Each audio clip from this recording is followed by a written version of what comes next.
Menteri Tnad Agriculture Sarkar Jala ubah bantai dor lingdo henne ka khat khandai tari unailar ulong ba ka jingra ke ya usnem 8,000 arpho kom usnem kinongrep ne farmers di onomla ban pelong na kadaw ka khlam COVID-19 henri kiwe pat ki kamban kintiu ya kinongrep kanyai beteng haba pentip yakani hadin ka jingelang ba ulalum lang ya kisenjuk Nongrep ki officer Tnad Agriculture Horticulture Office Directorate of Agriculture uba bantai do ling do ulong ba ka sarkar jala kala khre bon ki benta jingerap ya ki Nongrep hakabak lapan khre ban map 8% naka loan KCC jong ki Nongrep lembat ki jingerap kum ki kali bat ki pahotel Uni Menteri Tnad Agriculture jong ka jala ulapan pau ya ka jing sngodiau halor ka jing sha pendek ki jingrung ki kali ki jhur na ka wai ka district sha ka wai ka district bat ulakan turu ya ki bosen sha jong ki district beper ba kin sim khialem halor ka ni ka kam uba bantai dor ulaya thu ba ka dan bha ka jing kiu jong ki jing shalan jong ki jhur ki jhap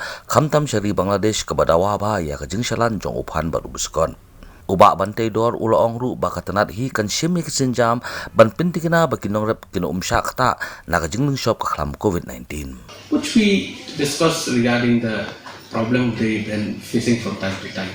So especially this is the years of the farmers. We want to listen from them what they want. So that's why we discussed thoroughly. So we decided for the year of the farmer 2020.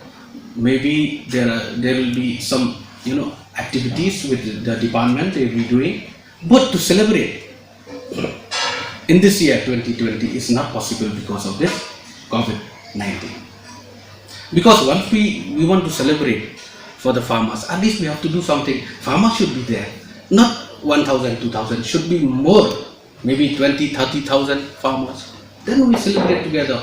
If only minister and some officer and some NGOs and some farmers, we cannot celebrate. How will we celebrate without them? That's why we decided to close this chapter and let the department work together and hand in hands with the farmer association, and some activities we have to continue to help our farmer of the state.